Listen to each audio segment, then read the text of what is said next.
Joining us sa itong pagpangalag ni Police Captain Jolan Venson, ang Deputy Chief of Police ng Kabangkalan PNP. Sir, good morning. Si John Diaz dari sa Action Radio. Yes, sir. Good morning, sir.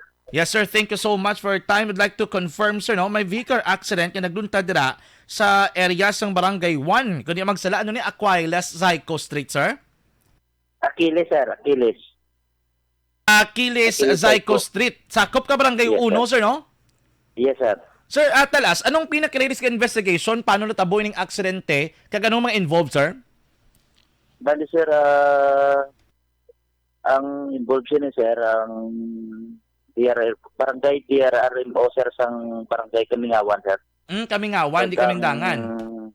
Kamingawan, sir. Oh, Kamingawan, oo.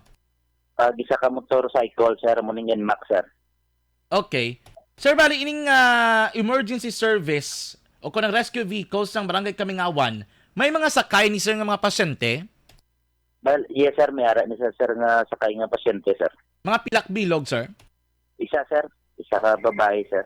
And then, iningagaw, tanin sa hospital?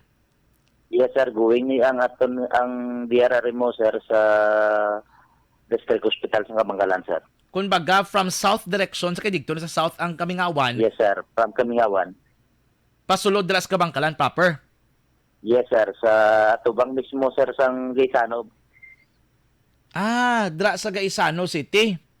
Yes, sir. Oh, sir. Gaisano Mall. Sir, paano ni natabo ang accident? Ano ginsaruso ya or nabungguan niya ng gulpi na sa gaid ang motor?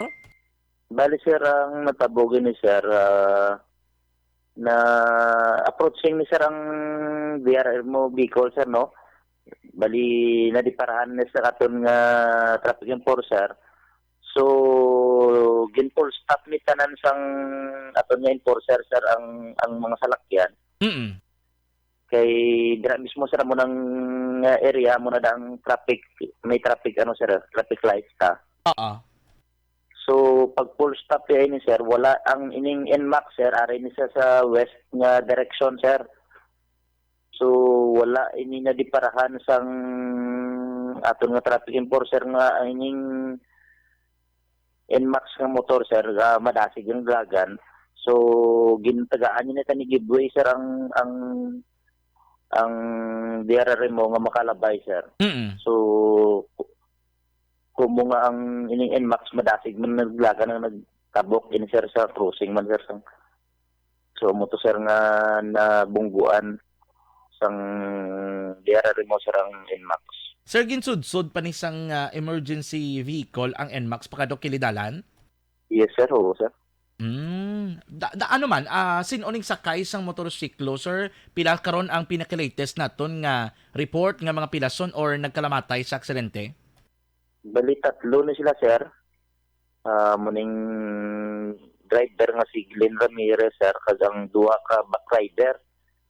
Ang isa si Joven Pinida, kagang isa pa gid, sir, si Brex Ralio, sir. Brex Ralios. Yes, sir. Pilang patay gid, sir? Bali, sir, last ang sir, information, tatlo gid sila, sir, ang patay, sir. Ang tanan nga sakay sa motorsiklo, sir? Yes, sir. Oh, sir, ang yung driver, sir, gindeklarar na siya nga di doon arrival mga alas 4:40 sa hapon, sir. Ang isa ka backrider mo ni si Joven Pinida, gindeklarar na, sir, mga alas 5 sa hapon. Kagang isa nga si Brex Ralios, mga alas 8:30 na siya sa gabi, gindeklarar na siya. Sir, klarohon ko, no? Ining tatlo ga ang kasanay gid sa motor? Yes, sir. Gang kasanay ni sila nga tatlo. And then dasig pila pagpadalagan, naka full gear man sila? Wala ni, sir. Bisan helmet, wala gid, no? Wala helmet, sir. Yes, sir. Amo nang problema kis abla kung wala protection sa lawas, sir, kay wala man nato ginapangay sa mga aksidente ka ngay sini, mapilasan ka, matam-an ka gid ya? Yes, sir. Nagsuhot sa dalom sang emergency vehicle ang ini nga motorsiklo? Bali, sir, na hid-on din sila, sir, sang DRRMO vehicle, sir.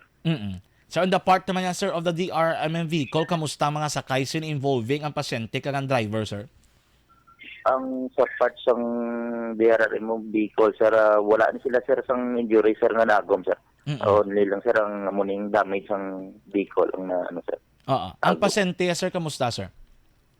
Ang pasyente sir wala man sa injury kag na deliver man sa transfer sa hospital sir. Ano tong babae, sir? May medical, ano lang, gabalatian, ano man, or gabasing gabusong? Yes sir, according sa information do ginahapo to sir ang ano ang victim nga karga sir sang vehicle. Sir, may identity kit da, sino yung driver sang emergency vehicle, kag kung anong mangin disposisyon sa iya sa karon?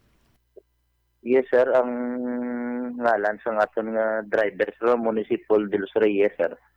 Iguan Son, 44 anyos ang edad kag sa driver sir no kag residente sang Purok Santan Barangay Kamingawan sir. Sa subong sir ang atong nga driver sir ari sa atong kustodiya sir. For possible sir kung ano ang kaso kaso nga represento that resulting to multiple homicide sir ang possible nga kaso nga pangatubangon niya sir. Okay. Pero ari ka doon, talang sunod, based sa inyong investigation, sino sir nakakita ninyo nga may nahimo, kung may salaabi sa pagmaneho sang salakyan, ano nagwa sa inyo nga investigasyon, bisan hindi man nato, hindi na naman ito mabasol, ini na kinatabo ng aksidente, pero ano gito sir ang sitwasyon, ano gid, sino gid ang may sala sa tabong aksidente, kag anong panugyan ninyo sir sa mga motorista? Actually sir, isa gito ka ano no ng aksidente sir kay ang sa part naman sa motor sir kay nakita iya sir nga naka green light ato sir eh. Oo. Sa ang ano kaso lang sir wala ilang na blind ang sa right nga portion sir nga ano way gid na di parahan nga gahagunos man gali ang ining ano sir ini ang diya mo vehicle sir. Sir, ano lang inyo panugyan sa mga motorista, ilabi na sa tiyempo, nga ara sa intersection, or kun may ara sa mga emergency services nga kaangay sini, nga nagahagunos ang pagpadalagan, bagod nga may emerhensya man sila nga ginadala, sir? Yes, sir, no, sa mga motorista, atong panugyan na sir nga ano tagi sir, always gid nga basta intersection, tagaan tagid sir nga magbahar kag i-clear tagid anay ang national road para maibita ta sir ang pareho sini nga ano nga insidente sir. Kasi siyempre sir ang national road hindi ta mapakanggusa. May ara gid nga salakyan gid ni siyempre national road madasi gid ang pagpadlagan. Sir, last na lang, mag-ano ning tatlo kasakay sa motorsiklo, sir? Bali miguay lang man sila nga tatlo sir. Mga miguhay lamang. Wala man sila nakainom that time? Wala man sir, wala sir. Oo, no, sa bagay, hindi naman tumatest gid abi. Anyway, Police Captain John Vinson, thank you so much gid for the information. Good morning, sir. Yes sir, welcome sir. Yes, sir. Action Hotline. Subong nga balita, kumpirmado tatlo magkaaksyon ng mga nagtaliwan sini nagluntad nga aksidente dira sa may Akiles Zyco Street, Barangay 1 sa sulad sang Kabangkalan. Mga alas 4 pasadong taknas ang hapon kapon nga adlaw Mayo 13. Action Hotline. Ang mga